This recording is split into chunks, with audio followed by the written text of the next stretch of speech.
Assalamualaikum warahmatullahi wabarakatuh.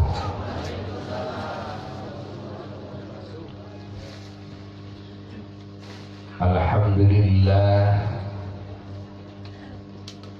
ala jami'i ma manna bihi alaina wa ala ikhwanina al-mu'minina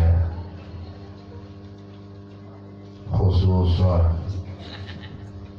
wa ala jami'il khalaiqi umuman.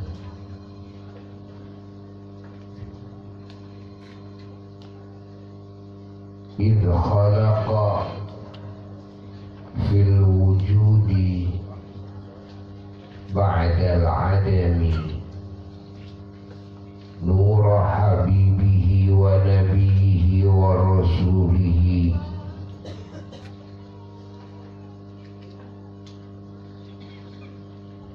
وأفضل خلقه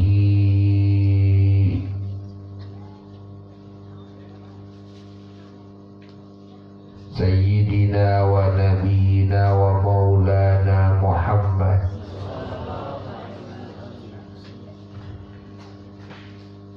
min nurihi jalla wa ala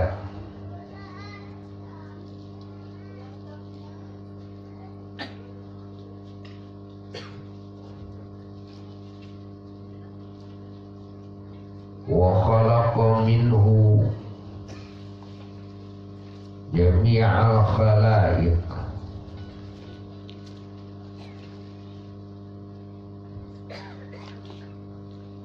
wa karramahu jalla wa ala wa 'azzamahu wa athna 'alaihi wa tahharahu وعطره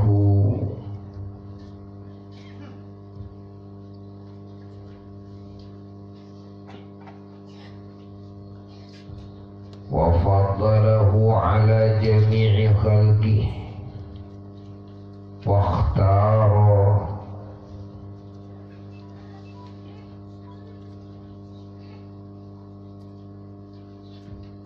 هذا النور العظيم له حبيبا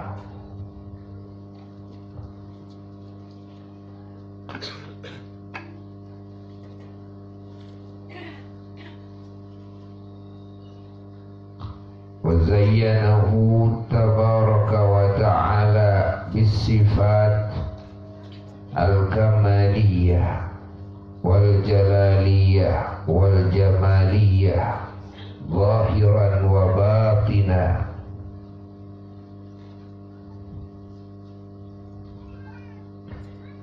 ابتداء واستمرارا وبقاء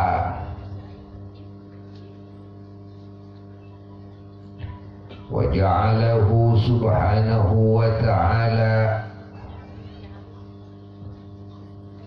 الوسيلة العظمى والواسطة الكبرى لجميع عباده ولجميع خلقه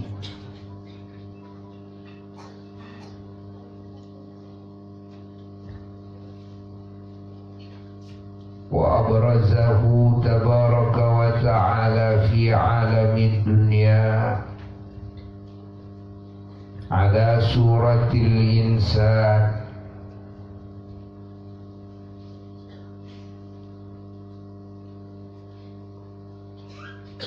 المتصف بالكمال والجلال والجمال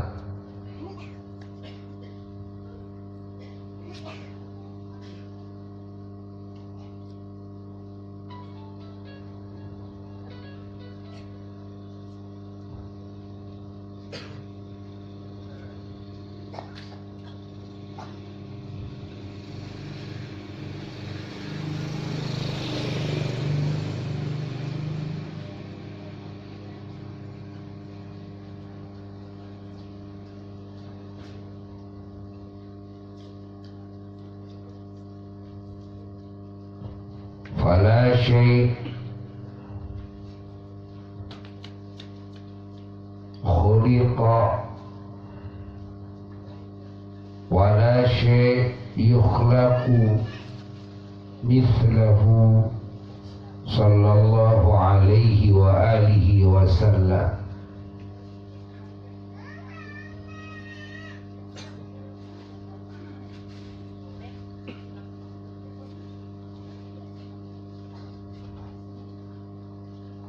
في المحاسن كلها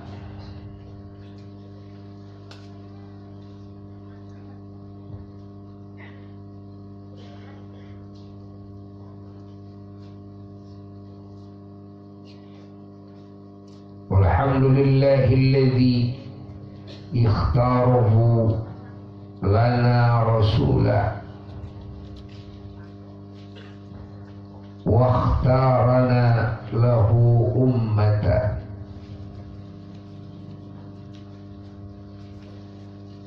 هذا من فضل ربي ليبلوني أأشكر أم أكفر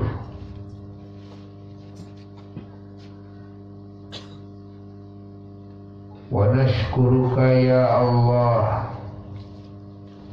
على هذا الفضل العظيم والعطاء الجسيم الكريم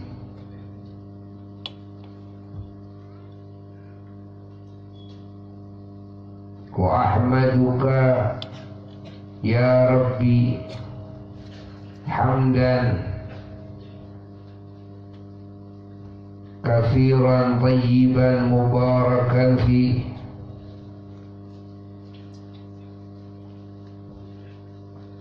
على هذا المن العظيم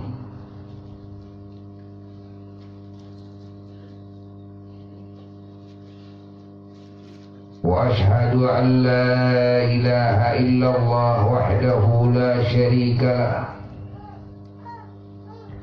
وأشهد أن سيدنا ونبينا محمدا عبده ورسوله أرسله رحمة للعالمين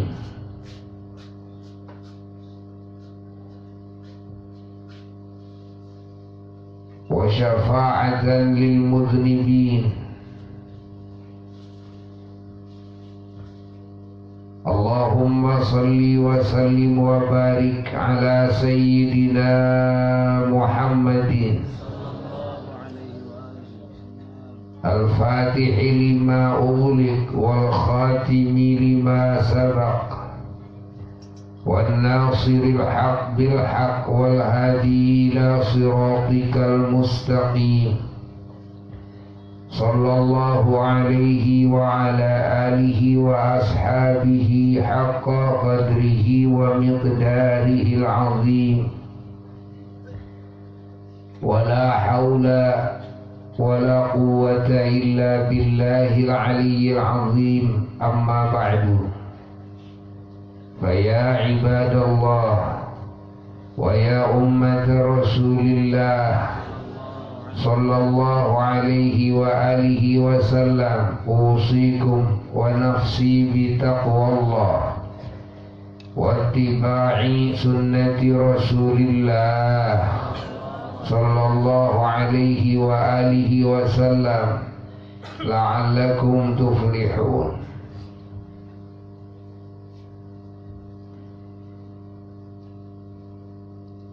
Hadirin hadirat, para jamaah yang sama-sama beriman kepada Allah dan kepada kekasihnya teragung, Rasulnya termulia, Nabinya terdepan, Nabi kita, kekasih kita, Rasul kita, suri tauladan kita, pemimpin kita, cahaya kita, pendidik kita, penjaga kita, penyayang kita, penerang kita, penyuci kita, pemintar kita, peninggi derajat kita,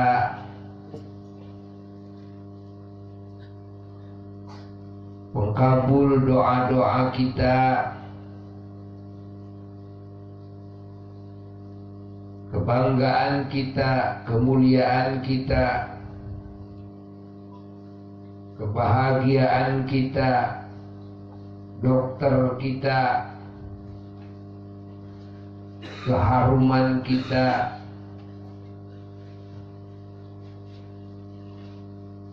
Sayyiduna wa Maulana Muhammad sallallahu alaihi wa alihi wasallam.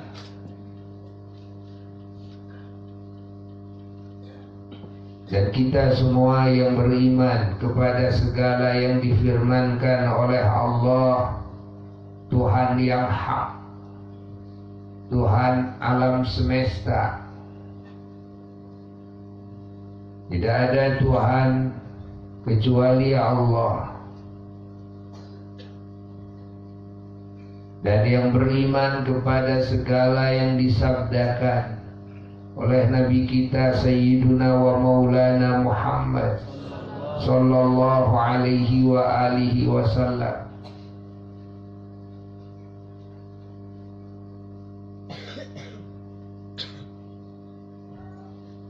Hadirin hadirat yang sama-sama mencintai Allah dan Rasulnya sallallahu alaihi wa alihi wasallam, yang mengagungkan Allah dan Rasulnya Sayyiduna wa Maulana Muhammad sallallahu alaihi wa alihi wasallam, yang taat kepada Allah dan Rasulnya Sayyiduna wa Maulana Muhammad sallallahu alaihi wa alihi wasallam.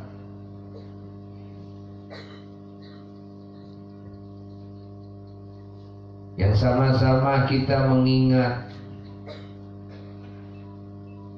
memuji, mengenal lebih jauh tentang kebesaran Allah dan kebesaran Nabi kita Sayyiduna wa Maulana Muhammad sallallahu alaihi wa alihi wasallam. sebagai wujud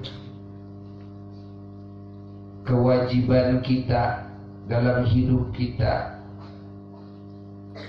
sekaligus bukan cuma kewajiban kita saja, tapi ini adalah kebahagiaan kita. Ini adalah kebahagiaan kita. Juga ini adalah kebutuhan kita. Inilah kegiatan kita sebagai hamba Allah,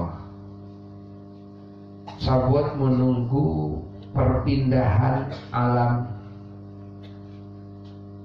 dari kehidupan dunia ke kehidupan kubur sebentar lagi, ke kehidupan akhirat, dan insya Allah ke kehidupan surga yang abadi. Apa kegiatan sebagai mukmin dan muslim? Kegiatan mukmin dan muslim adalah setelah meyakini, mencintai, mengagungkan, setelah mengenal Allah dan Sayyiduna wa Maulana Muhammad dan segala hal yang difirmankan oleh Allah dan yang disabdakan oleh baginda Nabi besar Muhammad sallallahu alaihi wa alihi wasallam, yang harus dicintai kita cintai, yang harus diagungkan kita agungkan, yang harus diingat kita ingat, yang harus dipuji kita puji, yang harus ditaati kita taati, yang harus dilakukan kita lakukan, yang harus dijauhi kita jauhi. Ini adalah kegiatan kita sebagai hamba Allah dalam hidup kita.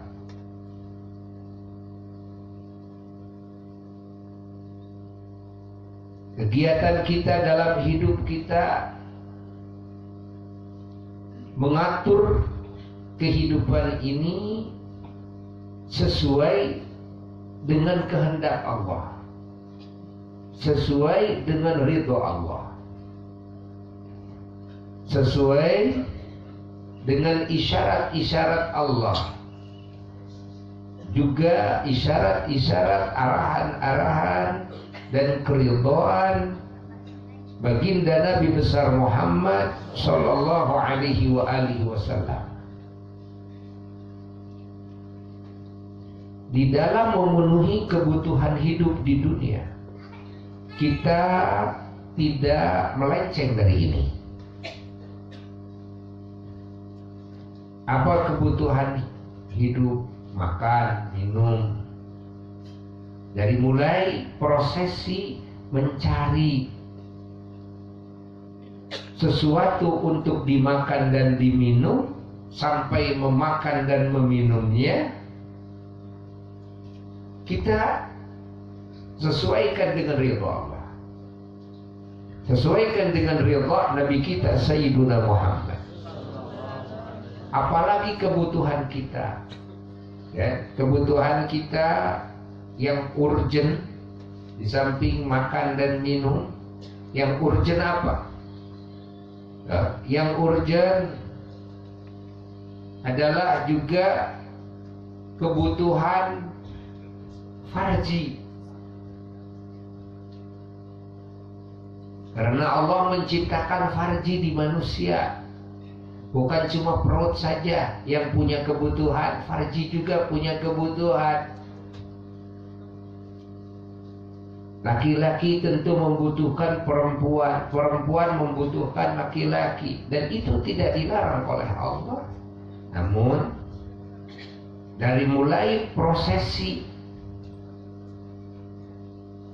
mencari, memilih calon suami dan calon istri, sampai kepada pernikahannya, sampai kepada rumah tangganya, disesuaikan dengan ridha Allah. dengan isyarat Allah, arahan-arahan Allah, petunjuk Allah, dan disesuaikan dengan ridha-Nya baginda Nabi besar Muhammad sallallahu alaihi wasallam dan arahannya dan petunjuknya.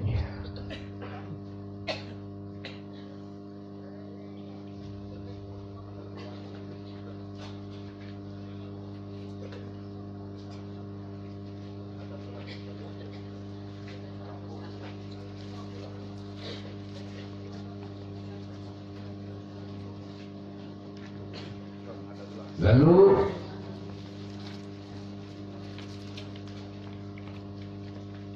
kebutuhan hidup,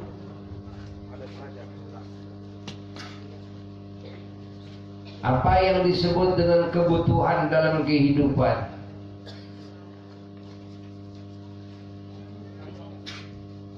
Kita butuh sehat, kita butuh kuat. Maka untuk membangun kesehatan ini dan kekuatan ini, baik jasmani maupun rohani, jika ingin sehat, jika ingin kuat, maka prosesi pembangunan kesehatan dan kekuatan fisik dan mental ini kita sesuaikan dengan ridha Allah, isyarat Allah, arahan dan petunjuk Allah, dan ridha-Nya, isyaratnya, arahannya, petunjuknya Nabi kita Sayyiduna Muhammad. Jadi tidak sembarang kita ingin sehat lalu dengan cara-cara yang tidak diridhoi. Tidak sedikit orang ingin sehat dengan cara yang tidak diridhoi. Makan, minum, disebut obat-obatan disebutnya, tapi obat-obatan yang diharamkan itu bukan obat. Kalau diharamkan oleh Allah, racun. Tidak boleh yang najis-najis dijadikan obat yang dikonsumsi, dimakan, diminum, tidak boleh. Tidak boleh yang riba-riba dibikin obat yang dipakai, dimakan, diminum oleh kita, tidak boleh. Sekarang banyak umat Islam yang bodoh. Dikit-dikit kalau panas dikit cacing kalung. Ya. Lalu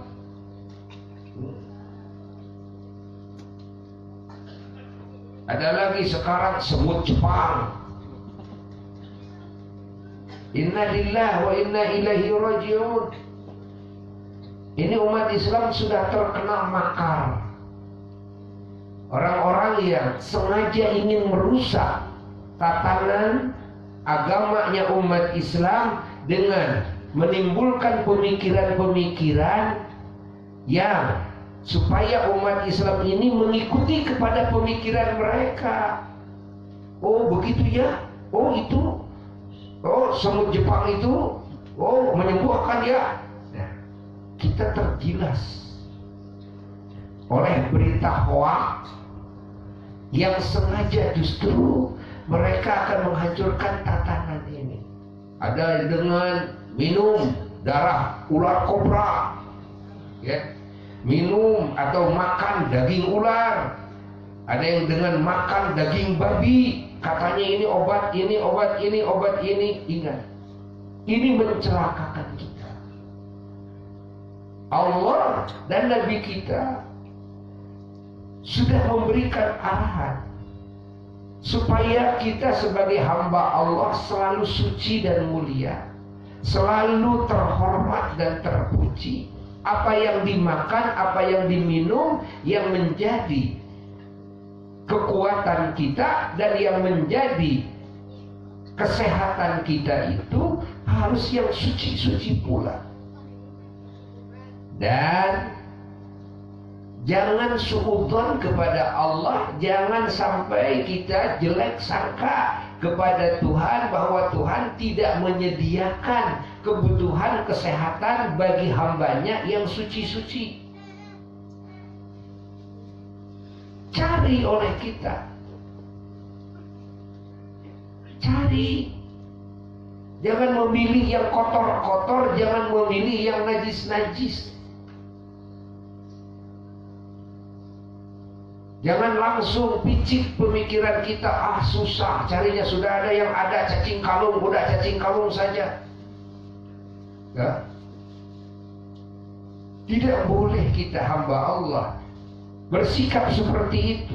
Kita harus berupaya, kita harus berjuang, dan Allah, ingat, Allah tidak mungkin menyuruh kepada hambanya untuk berbuat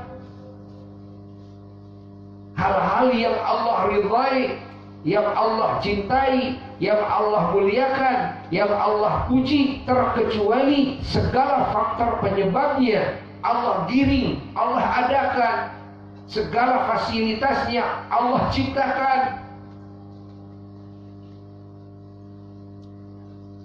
Allah tidak menciptakan perut dan usus saja tanpa menciptakan isinya. Allah tidak menciptakan mata saja tanpa menciptakan apa yang bisa dilihat oleh mata. Allah tidak menciptakan telinga saja tanpa menciptakan apa yang bisa didengar oleh telinga. Allah tidak menciptakan tangan saja tanpa menciptakan apa yang bisa dipegang, diraba oleh tangan. Allah tidak menciptakan kaki saja tanpa menciptakan apa yang dipijak oleh kaki. Allah tidak menciptakan pantat kita saja tanpa menciptakan alas, tempat untuk diduduki oleh pantat tersebut. Allah tidak menciptakan farji kita tanpa menciptakan yang dibutuhkan oleh farji kita. Allah tidak menciptakan mulut kita, gigi kita, lidah, segala tanpa menciptakan apa yang dibutuhkan olehnya. Ingat, kalau Allah mendidik kesucian dalam segala hal, Allah sediakan yang suci-sucinya. Untuk dimakan yang suci banyak, untuk diminum, untuk dipakai, untuk dijadikan obat, untuk dijadikan vitamin. Sekarang kan terjadi, beberapa tahun yang lalu Indonesia dihebohkan dengan apa? Dengan vaksin untuk keberangkatan haji ke Arab Saudi. Vaksin apa? Meningitis ini yang bahannya babi di dalamnya. Bayangkan dimasukkan ke darah orang yang mau pergi haji.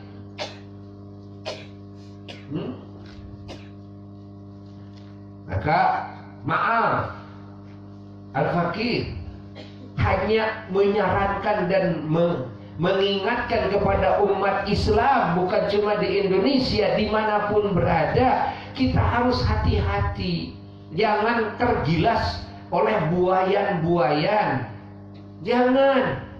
Sekarang musim vaksin, dari mulai hamil vaksin, lagi baru dilahirkan vaksin, kecil vaksin, dan sebagainya. Sebagai umat Islam kita harus hati-hati. Sekarang banyak kepentingan, ada kepentingan bisnis, bagaimana supaya laku ini bisnis ini, ada kepentingan-kepentingan yang ini sangat menakutkan, ini sangat membahayakan. Ingat, kita tidak suudzon, tapi kita harus teliti. Kita jangan sampai dihantui dengan berita-berita hoak, berita-berita justru hanya untuk memenuhi kepentingan mereka. Ini kalau tidak divaksin nanti kena penyakit anu ya, penyakit anu. Akhirnya takut. Padahal dalam cerita juga dari dulu nggak ada vaksin, tidak masalah kok. Tidak masalah. Allah menciptakan manusia itu pertama-tama sehat dulu, bukan sakit. Betul nggak? Allah menciptakan manusia itu sehat. tanpa kita harus mengkonsumsi obat, Allah sudah kasih sehat. Allah sediakan obat-obatan di muka bumi ini jika nanti Allah menakdirkan kepada sebagian makhluknya ini sakit. Nah, Allah sediakan obatnya.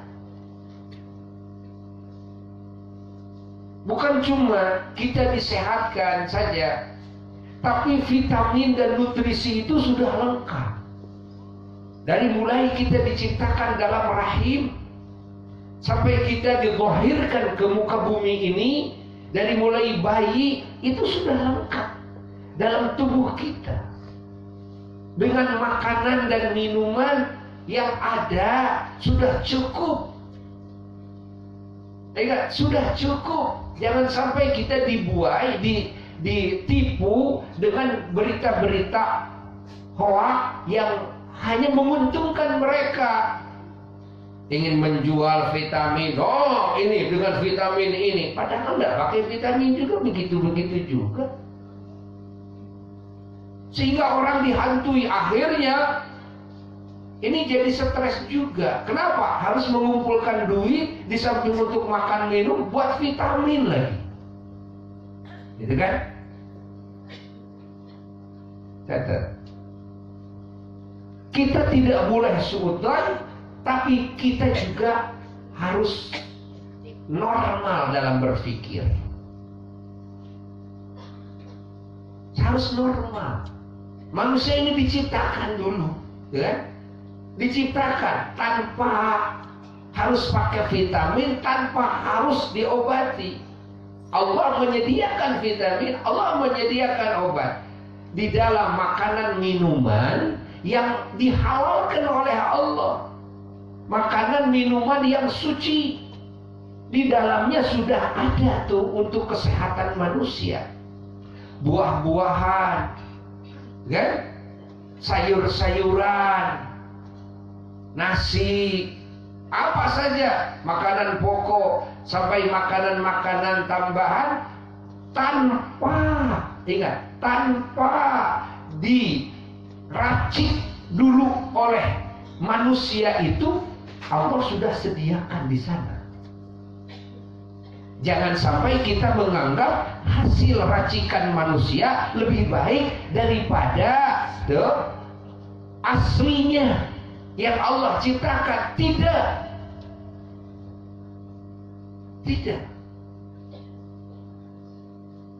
Nggak usah khawatir, silakan makan makanan yang Allah ciptakan, yang halal, yang suci, buah-buahan, ayo makan yang halal, yang suci. Tidak usah khawatir, di sana sudah ada vitamin, di sana sudah ada kesehatannya, sudah ada obatnya, sudah ada untuk kekuatan manusia. Ini semua Allah ciptakan tanpa diracik oleh manusia, tanpa harus dipasak dulu, Lihat tuh di hutan belantara, binatang-binatang, tuh kan, mereka sehat, mereka kuat. Apa yang mereka makan, kan? Rumput-rumputan, buah-buahan, dedaunan. Betul nggak? Tuh lihat. Dengar nggak dokternya di hewan? Ada peracik vitamin dan obat-obatan di binatang? Tidak. Pada dasarnya seperti itu. Kalaupun manusia dalam kehidupannya tidak memiliki alat untuk memasak apa yang Allah ciptakan dari kebutuhan kekuatannya, kebutuhan kesehatannya, sudah cukup bagi manusia. Tidak usah punya panci, tidak usah punya gelas. Allah sediakan dalam tubuh kita. Mari kita hayati bahwa sesungguhnya ciptaan Allah itu lengkap. Ciptaan Allah itu lengkap. Allah sediakan air hujannya untuk menghidupkan bumi. Allah sediakan mata airnya. Allah sediakan air yang mengalir. Sudah Allah sediakan kok. Bukan ciptaan manusia. Buah-buahan yang akan menjadi kesehatan dan kekuatan manusia sudah Allah ciptakan.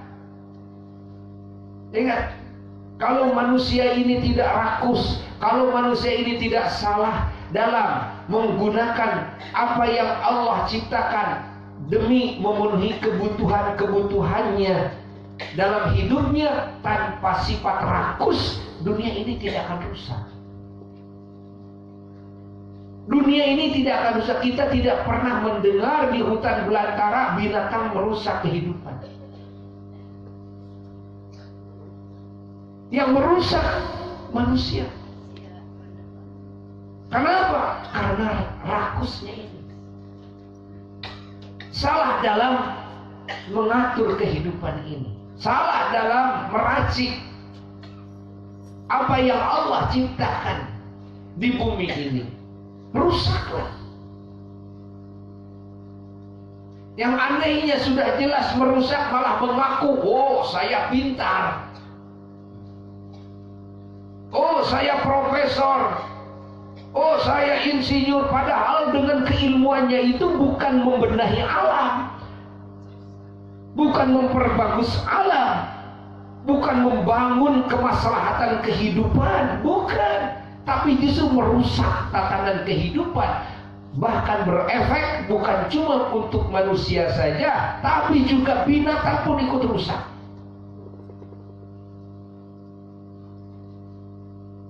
Ingat,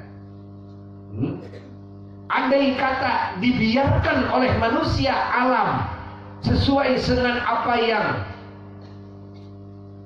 Allah kehendaki, Allah ciptakan, tanpa harus dirusak oleh kita. Kita hanya mengambil ala kadar saja untuk kita minum, untuk kita makan. Tidak usah rakus-rakus, tidak usah. Kita nggak usah repot-repot mikirin bagaimana bikin panci dan sebagainya. Ingat, kenapa? Air yang seaslinya keluar dari tanah, seaslinya yang turun dari langit itu sudah sehat kok. Mana buat ngambilnya? Tangan bisa dipakai untuk minum, untuk ngambilnya. Bisa kok. Kan? Untuk menyampaikan kita kemana saja, tempat-tempat yang jauh Allah sediakan kaki. Untuk lebih jauh lagi, lebih kuat lagi, Allah sediakan kendaraan. Jangan menganggap yang bikin pesawat lebih hebat daripada yang menciptakan kuda atau unta atau binatang-binatang ini. Ingat, jangan sampai punya pemahaman bahwa saya lebih baik daripada Tuhan. Ternyata kerusakan ini justru karena apa? Karena ingat, karya-karya kita yang ingin lebih.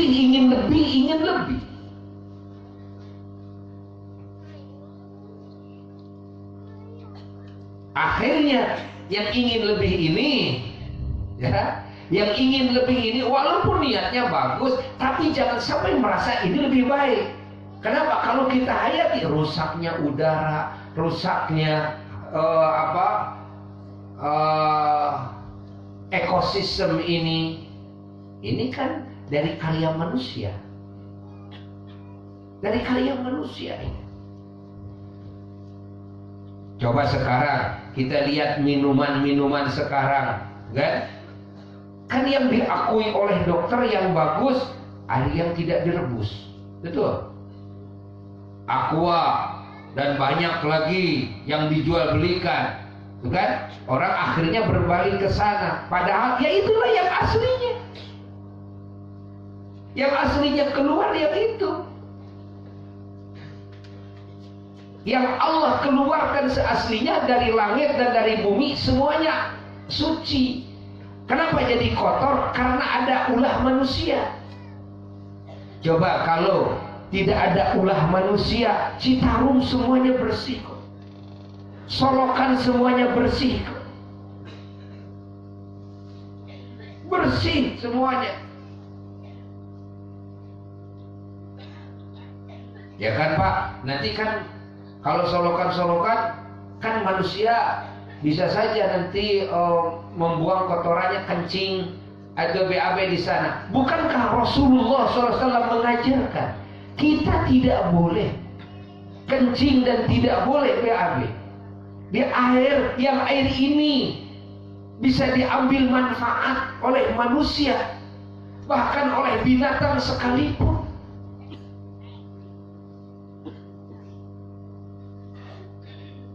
Kita harus menjaga air sehingga air ini utuh, bersih, bisa diambil manfaat, bisa diminum, bisa dipakai wudhu. Jangan dikotori. Rasul mengajarkan seperti itu. Yang salah kita, air yang segitu bersihnya, segitu beningnya dari mata air, lalu kita kencing di sana. Rame-rame kencing BAB di sana, akhirnya ke sana, ya, ke ilir, jadi rusak, jadi polusi. Betul nggak? Betul nggak? Orang jadi stres itu karena keinginannya yang lebih. Kalau keinginan manusia itu tidak lebih, ala kadar menutupi kebutuhannya, sesungguhnya alam ini tidak akan rusak. Sesungguhnya manusia ini tidak akan stres. Karena ingin lebih, coba. Bukan cuma makan dan minum, ingin membeli alat makan, alat minum yang canggih-canggih, ya jadi stres. Karena keinginannya lebih, ya kan? Sekarang banyak yang stres menghadapi lebaran. Kenapa? Karena ada keinginan lebih. Pakaian sudah banyak di lemari, ingin beli lagi, ya kan? Tambah lagi ingin jalan-jalan ke sana kemari, ya otomatis ini perlu dana, perlu waktu, perlu itu. Akhirnya mumet mengatur itu semua. Coba kalau kita tidak menuntut lebih, ya ala kadarnya, orang tenang. Tuh, saya tidak membutuhkan lagi pakaian, saya banyak kok pakaian. Yang tahun kemarin juga saya, buat apa saya mikirin stres-stres? Tuh, bukan?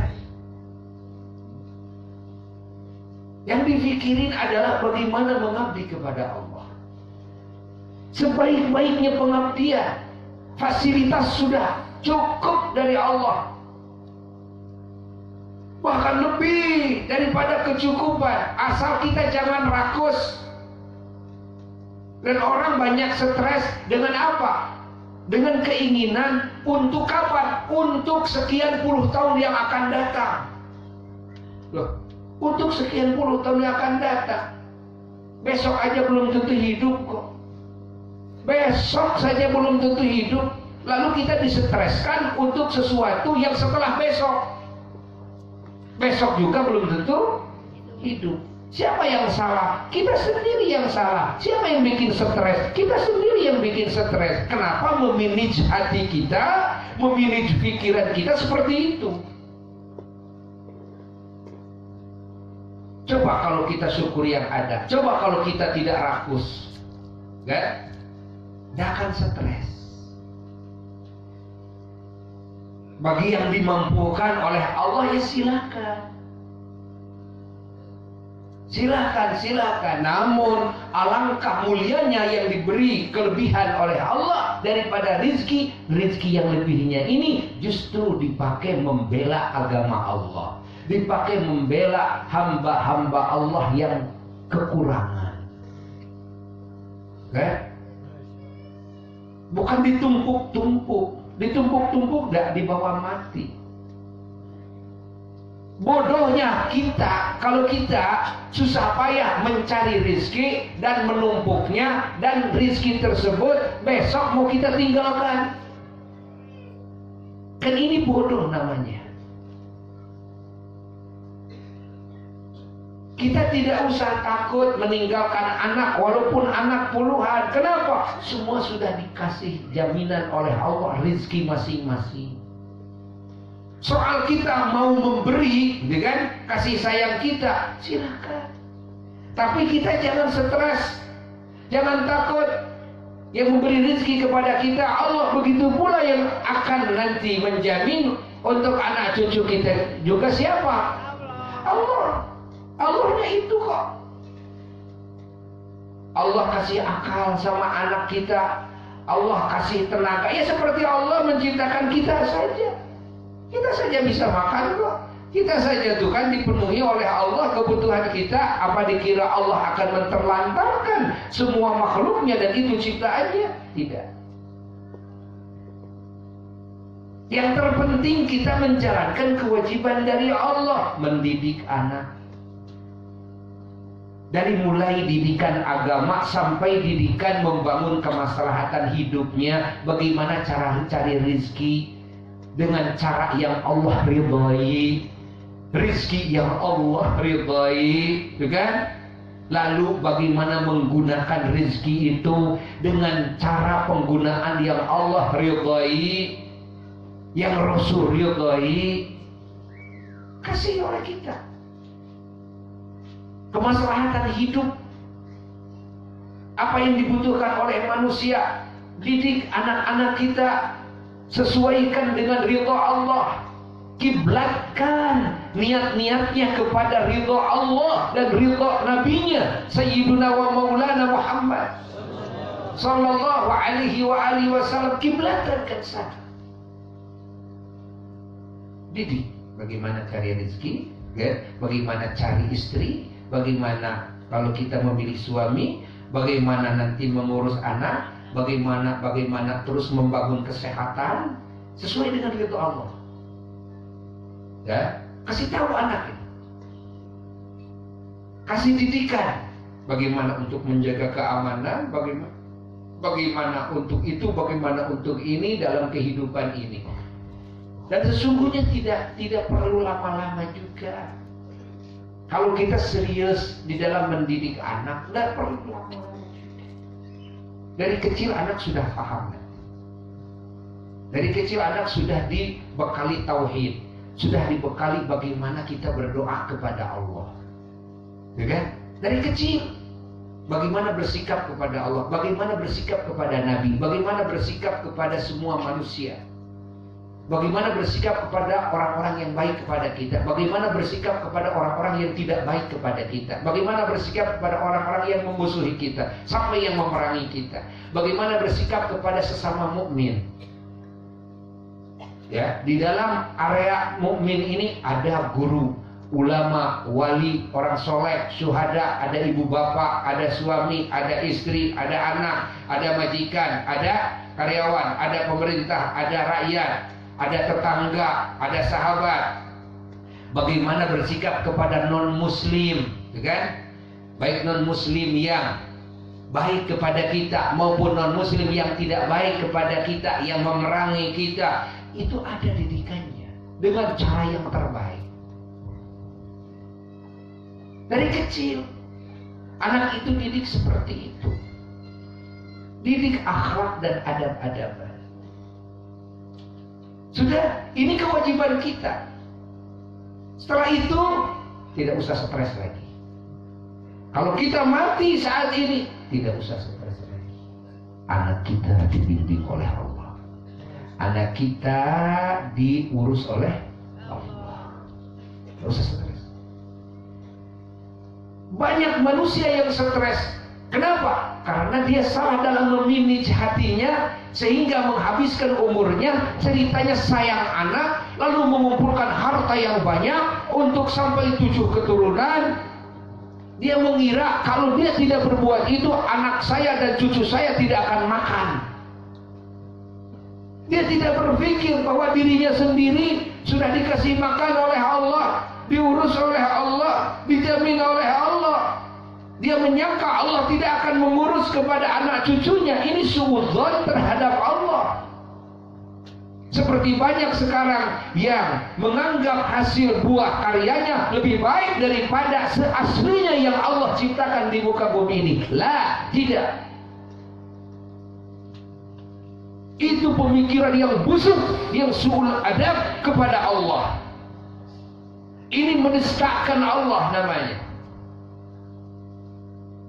Allah sudah sediakan segala fasilitasnya. Allah tidak mungkin menyediakan manusia tanpa menyediakan apa yang dibutuhkan oleh manusia, baik yang dibutuhkan oleh batinnya maupun yang dibutuhkan oleh jasadnya, semuanya lengkap. Dan Allah sediakan yang suci-sucinya. Maka Allah menurunkan aturan, kita harus memilih yang baik-baik, harus menggarap yang baik-baik, gitu kan?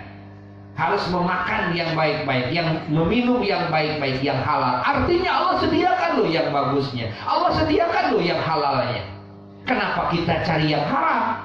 Kenapa kita memilih yang haram? Allah sediakan yang bagus.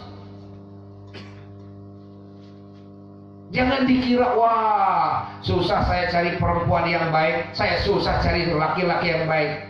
Tidak boleh suudzon terhadap Allah. Allah menyediakan yang baik-baik. Kenapa kita cari yang tidak baik? Salah kita. Kenapa kita kok salah dalam menaruh cinta? Kita salah jatuh hati. Makanya kita harus menjauhi orang-orang yang tidak baik. Kenapa? Di antaranya, ingat, untuk menjaga efek negatif. Apa efek negatif? Di antaranya kita bisa jatuh hati kepada mereka, padahal mereka orang yang tidak baik. Kenapa? Salah sendiri. Kenapa bergaul dengan yang tidak baik? Coba kalau bergaul dengan yang baik, nanti jatuh hatinya kemana? Ya kepada yang baik. Kalau sudah jatuh hati kan susah, akhirnya memaksakan diri. Kenapa? Karena perasaannya ini sudah cinta sama si dia, nggak tahu si dia itu dengan orang yang tidak baik. Ya saya sudah tahu tapi saya cinta, kan? Silahkan paksakan. Ketika dipaksakan, apa yang terjadi? Kehidupannya tetap tidak akan baik. Rumah tangganya tidak akan baik. Untuk menjadi seorang ibu dan ayah tidak baik. Akhirnya kehidupan kacau. Anaknya berantakan, melahirkan keturunan yang tidak baik. Kenapa? Ya orang tuanya tidak baik kok. Kenapa? Ya tadinya juga salah milih. Paham? Jelas? Pak, saya merasa saya sendiri yang tidak baik. Nah, jangan salah kita. Ingat, karena efek daripada perkumpulan dan kedekatan dengan orang-orang yang tidak baik, diantaranya akan menular ketidakbaikannya kepada kita. Salah kita sendiri. Caranya gimana? Pindah habitat, pindah apalagi komunitas, kan? Pindah persahabatan. Kalau kita ingin menjadi orang baik, ayo pindah. Kemarin kita bersahabat dengan mereka orang yang tidak baik. Ayo lepaslah persahabatan dengan itu, ya. Ganti persahabatan dengan orang yang baik-baik. Harus begitu, harus begitu. Apa ini tidak bisa disebut memutuskan silaturahmi? Tidak. Kita tetap sayang kepada mereka. Ingat, kan? Kita tidak jelek kepada mereka, paham? Tapi untuk hidup di dunia dan di akhirat kita memilih kepada yang baik untuk kita.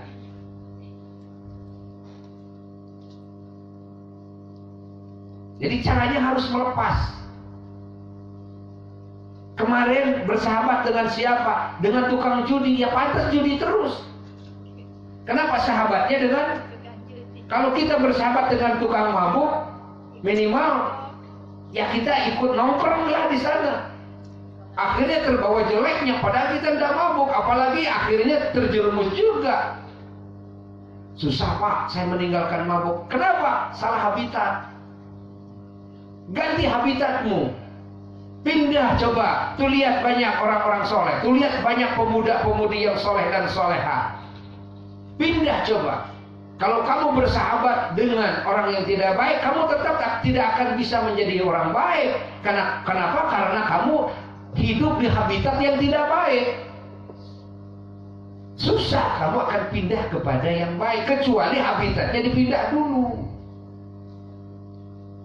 Ayo jeburin diri kita, ya, jerumuskan diri kita ke habitat yang baik.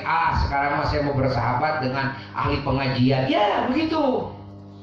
Saya sekarang mau ikut-ikutan pengajian, ikut-ikutan maulid kesana kemari, ya begitu. Orang itu akan terpengaruh dengan habitatnya. Coba, kita kan bisa merasakan dalam hidup kita. Kalau kita dekat bergaul bersahabat dengan tukang olahraga, kita bisa terbawa olahraga. Akhirnya sampai kita sepatunya ingin beli, kaosnya ingin beli dan sebagainya. Nonton itu, cerita tentang olahraga itu. Kalau kita bersahabat dengan tukang nonton, kita pun juga akan menjadi ahli nonton. Kalau kita bersahabat dengan tukang musik, kita yang akan menjadi tukang musik juga. Kalau kita bersahabat dengan tukang bisnis, otak kita penuh dengan bisnis. Kalau kita bersahabat dengan orang-orang yang hatinya dengan Allah, kita pun juga akan terpengaruh. Hati kita akan tertarik untuk mengenal Allah. Lalu hidup kita ini mau ditaruh di habitat yang mana? Up to you, dan kecebrok. Silakan, gimana ente saja. Ini hanya isyarat, hanya arahan doang. Diterima, alhamdulillah. Tidak diterima, siapa yang rugi, siapa yang untung? Paham? Jelas?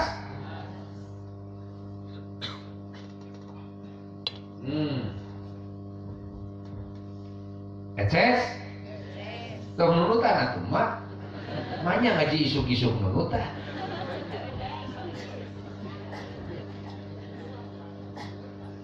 Beribados kan ngahaja tadina erek puting ngaji teh kusabab bisi tunduk urang isuk-isuk we.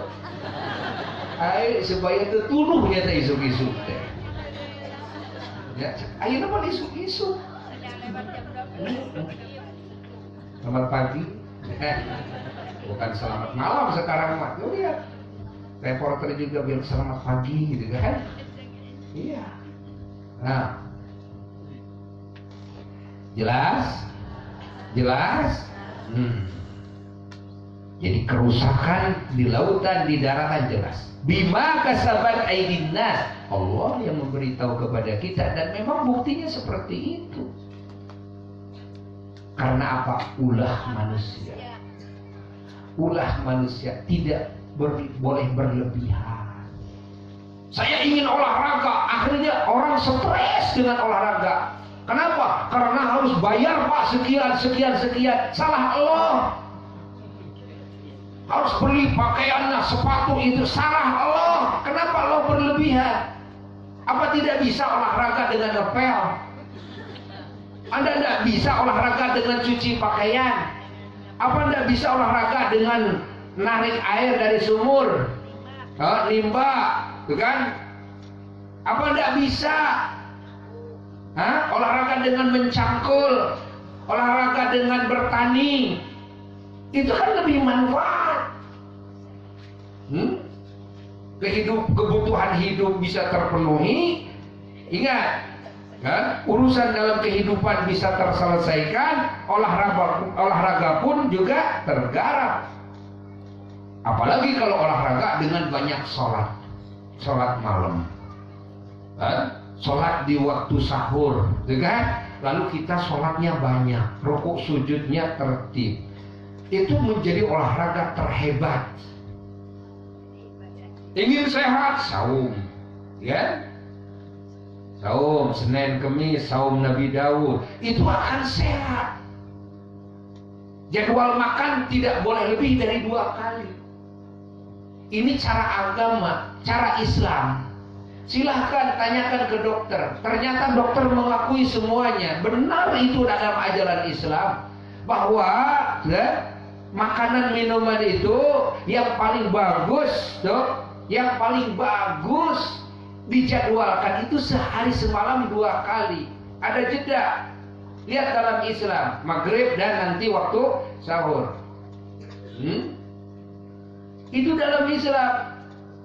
Makan siang tidak makan. Jadi nanti efek dari makanan minuman yang waktu sahur itu digunakan benar, akhirnya tidak menumpuk nanti kolesterol. Biarkan habiskan dengan olahraga, kegiatan-kegiatan, terus sampai maghrib. Nanti maghrib silakan makan, silakan makan. Nah, jangan makan lagi, sudah 1 kali. Semalaman tidak boleh makan, nanti makan lagi sahur, kan? Sekarang yang menjadi penyakit apa? Numpuknya makanan, tenaga yang dikeluarkan kurang, tidak seimbang, akhirnya kacau. Di dalam tubuh kita ini numpuk kolesterol, kan?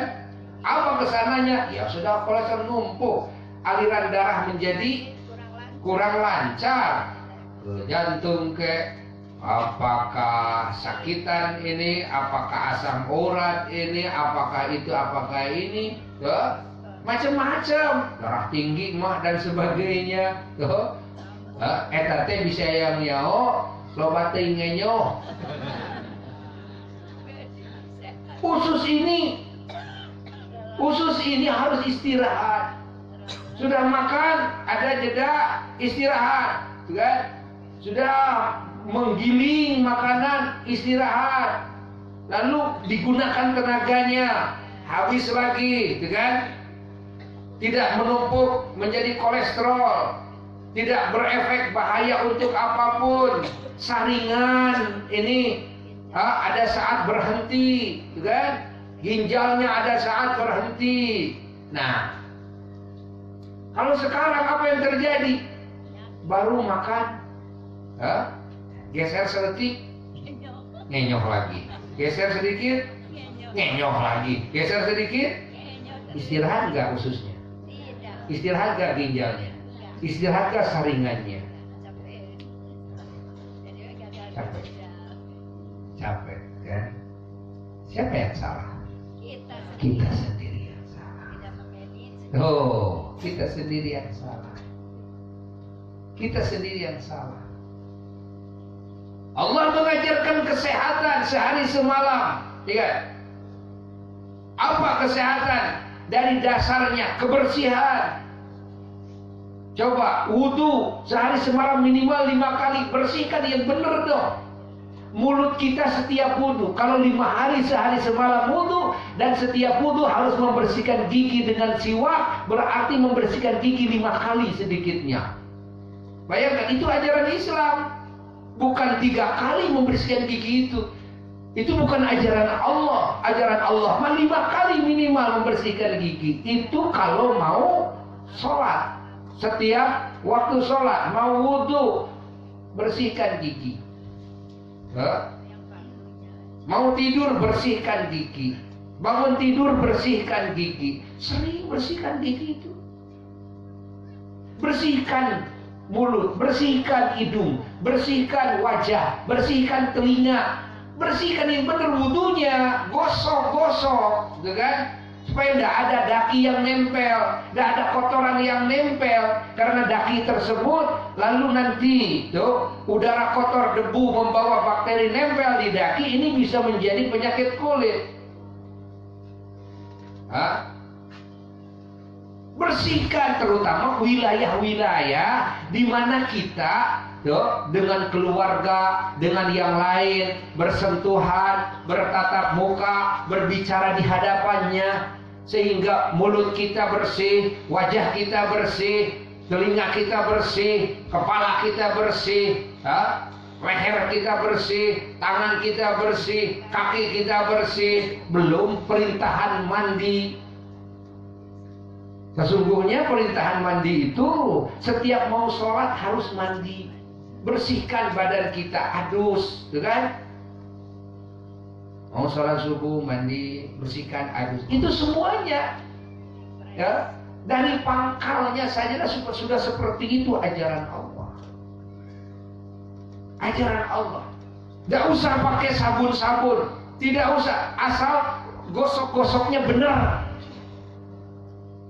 Ingat, tidak usah stres-stres, asal gosok-gosoknya benar. Maka dalam ajaran Islam, dalam mazhab Syafi'i, disunnahkan adalku. Apa adalku? Gosok-gosok. Kalau wudu sambil gosok-gosok, kan? Kalau adus sambil gosok-gosok, terus gosok-gosok dengan tangan, kan?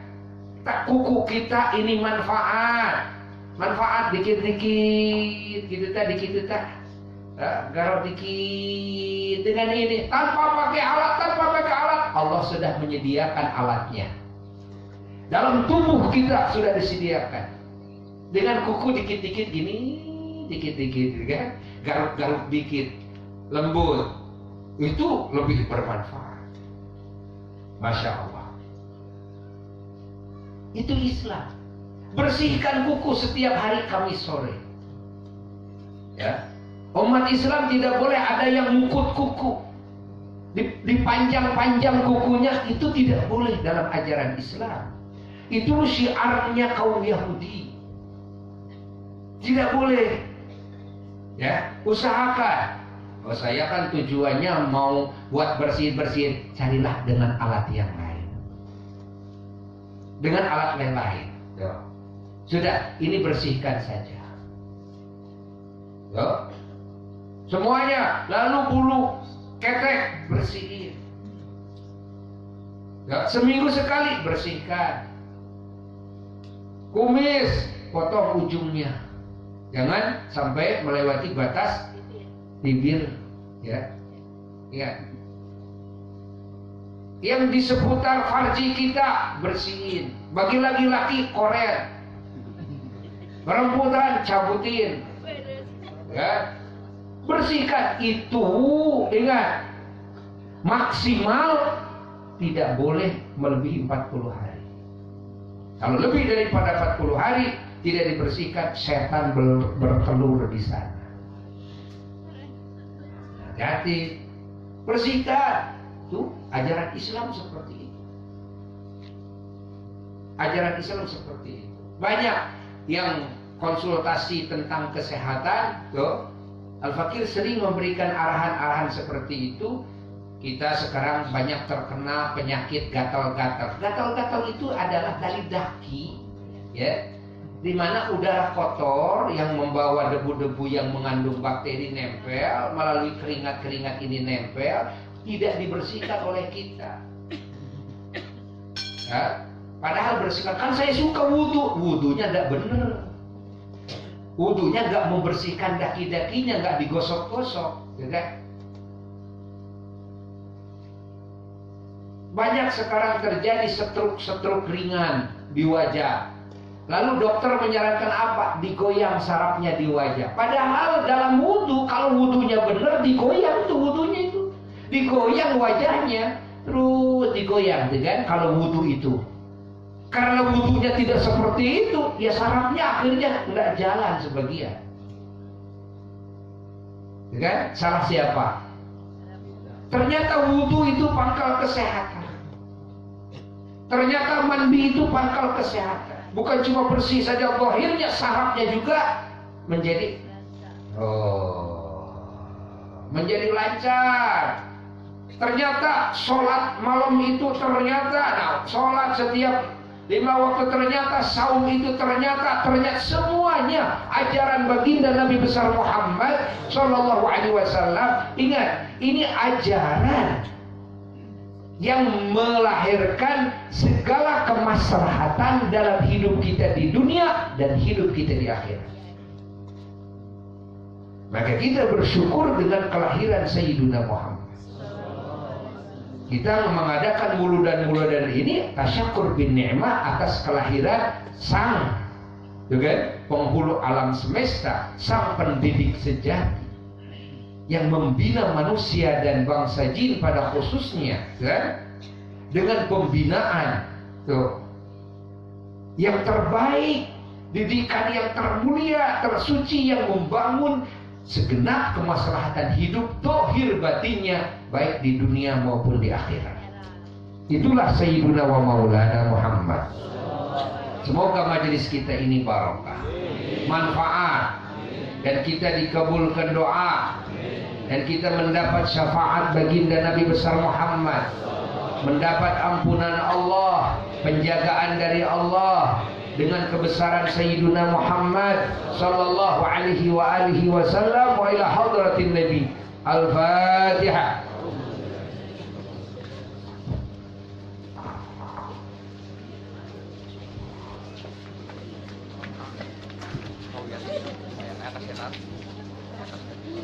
Silahkan langsung touring ke majelis yang kedua.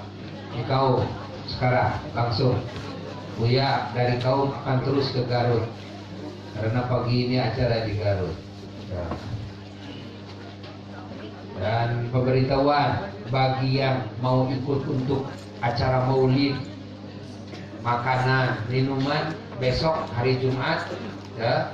Besok hari Jumat silahkan langsung bawa ke Simpang, ya. Langsung bawa ke Simpang.